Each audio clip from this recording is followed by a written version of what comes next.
You got to see this. President Trump flips the policy on Cuba for America from where President Obama took it before.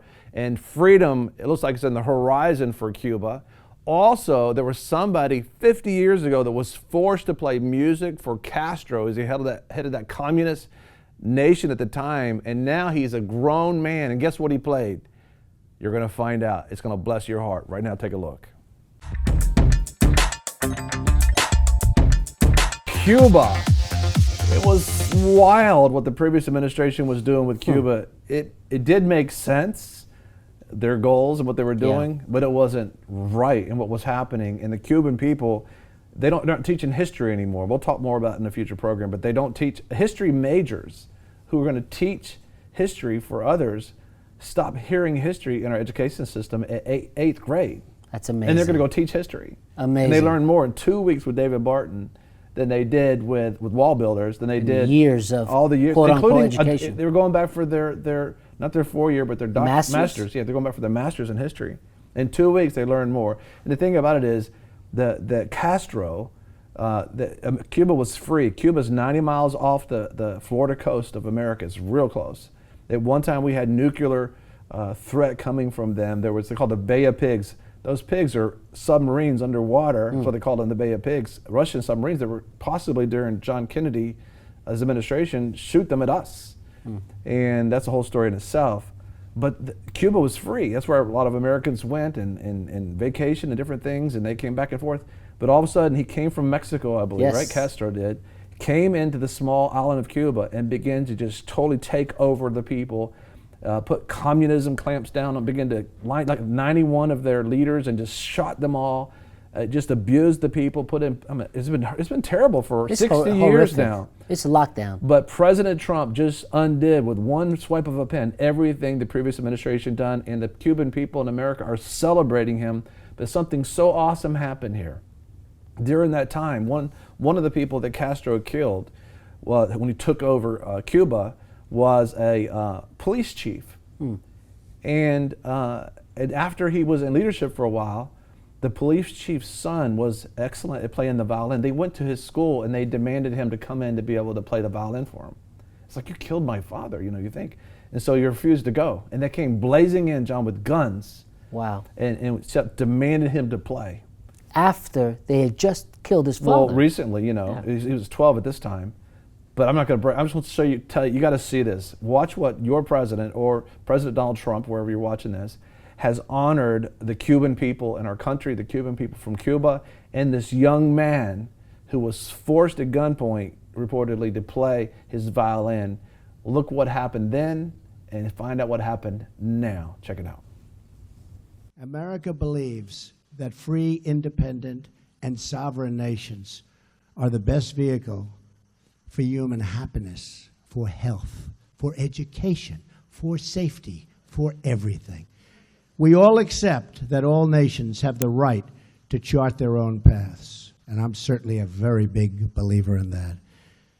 So we will respect Cuban sovereignty, but we will never turn our backs on the Cuban people. That will not happen.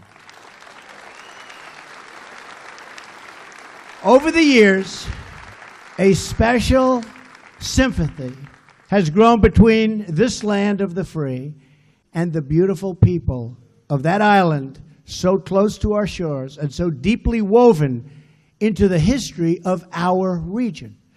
America has rejected the Cuban people's oppressors. They are rejected. Officially today, they are rejected. And to those people, America has become a source of strength and our flag a symbol of hope. I know that is exactly what America is to you and what it represents to you. It represents the same to me. It represents the same to all of us. And that is what it was to a little boy, Luis Aza. You ever hear of Luis? Became very famous, great talent. Just 8 years old when Fidel Castro seized power. At the time, Luis's father was the police chief in Santiago de Cuba. You know Santiago? Yeah? Oh, they know Santiago. Just days after Fidel took control, his father was one of 71 Cubans executed by firing squad near San Juan Hill at the hands of the Castro regime. Luis buried his grief in his great love of music. He began playing the violin so brilliantly and so beautifully. Soon the regime saw his incredible gift and wanted to use him for propaganda purposes. When he was 12, they organized a national television special and demanded he play a solo for Raul Castro, who, by the way, is leaving now. I wonder why. They sent an official to fetch Luis from his home, but Luis refused to go. And a few days later, Castro's soldiers barged into his orchestra practice area, guns blazing. They told him to play for them. Terrified, Luis began to play, and the entire room was stunned by what they heard. Ringing out from the trembling boy's violin was a tune they all recognized. This young Cuban boy was playing the Star-Spangled Banner.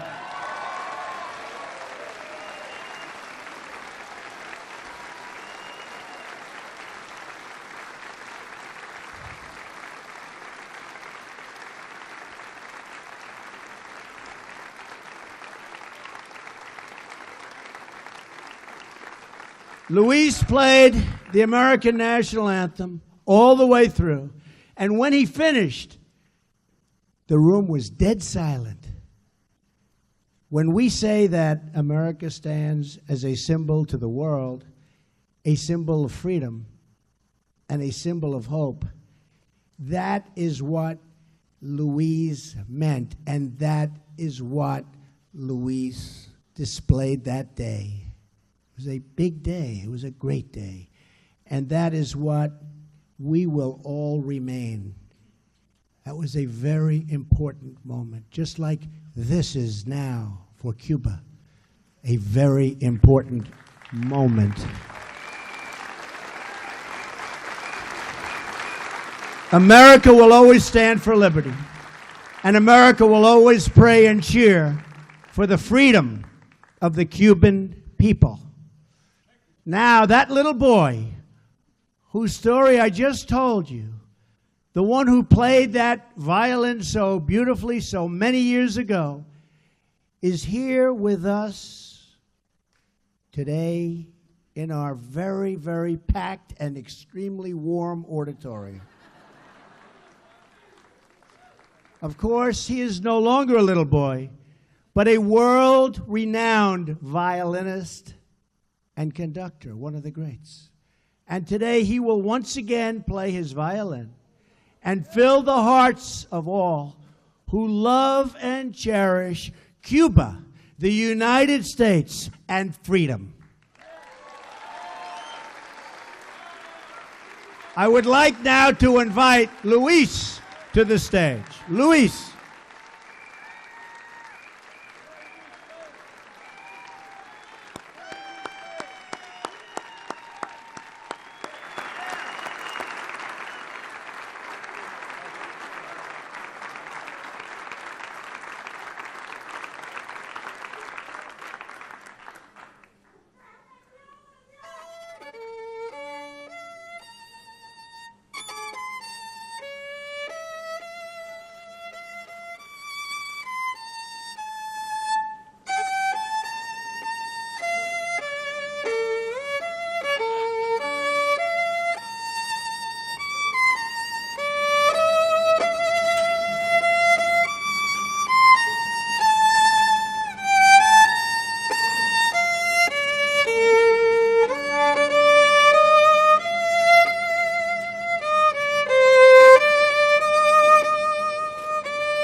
so awesome. I think about the Amazing. full circle moment that is, because when your Yes. dad has been murdered by a totalitarian communistic leader who just barged in from Mexico to take over Cuba, which is Castro, Fidel Castro, and his brother, Raul, and who's in leadership right now at the time of this, but he's saying he's leaving, so we got to explore that a little That's bit. That's interesting. huge, because this family has oppressed and hurt. All these Cuban Americans that you see right now, they have family members. They've had to leave Cuba and still being oppressed there. This one particular lady that we don't have a chance to be able to show you, but we'll make it available to you on the VFN Torch, but she was in jail, John, 15 years as a political prisoner there. And President Trump brought her up and embraced her and gave her the mic, and she thanked President Trump, she thanked America. She said, I still have all of them in my eyes and my memory for my people in Cuba. And he just embraced her and gave her a kiss on the cheek. Can you imagine, though, that here you are in jail in Castro's world, being oppressed, and because of the new leader that was going to rise. I mean, the previous leader was dancing with the Castro, Raul Castro, in the streets. I mean, literally, they were dancing in the streets. And the new leader is like, I want to free the prisoners, the political prisoners. He's saying, let them go. Well, you know, God has a plan for Cuba and the Cuban people. And according to the prophetic words, a couple of them, is that they're going to see unprecedented revival in Cuba. I mean, Cuba's already experiencing revival. We've talked about it on this program, a move of God. During the oppression. Oh, during the oppression. We could learn a lot of things, how the church thrived during that time, because there's so many distractions right now. Yeah. And people are focusing on the shiny object. But when the shiny object's taken away because they had nothing. Well, listen, one of the pastors in Cuba says, and we share this on one of our programs, that our people, why we have so many church plants, is our people don't have the entertainment, they don't have the resources. I think they live on $1 a day. They can't come into public buildings and So they do the work of the Lord. They evangelize. They go into their neighborhoods and they preach the gospel and they witness, and they meet in homes all across And that's Cuba. what is their birth in homes. The Baptist church, the charismatic church, they both have thrived there. Yes. In a powerful way. And we'll make that related so you can find out about it. But it's like a revival is going to be coming out of Cuba. I think it was Rick Joyner that prophesied about it. Rick Joyner and Rich Star Vera Ministries. as well, yes. Yeah, that's right. Rich Vera. Yeah. One of the words is that Cuba's going to see such a turnaround that the property in Cuba is just going to be worth so much money. Right. It's going to be bustling. So you have the revival, the blessing of God. And this whole thing just flipped. Nobody ever would have thought, unless you heard the word and believed the word of the Lord, that God was going to flip this thing around. And He's flipping the world. You have these programs on television called Flip a House. Yeah. God is flipping the world right now. Thank you for watching VFNtv. If you like this video, give us a thumbs up. Also, if you want to see more videos like this, subscribe. You know, a lot of people want to abide with the Lord, but they just don't have a plan to do it.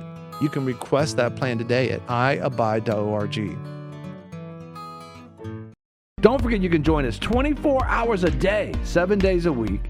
Download our app and sign up for our newsletter, The Torch, at VFNtv.com.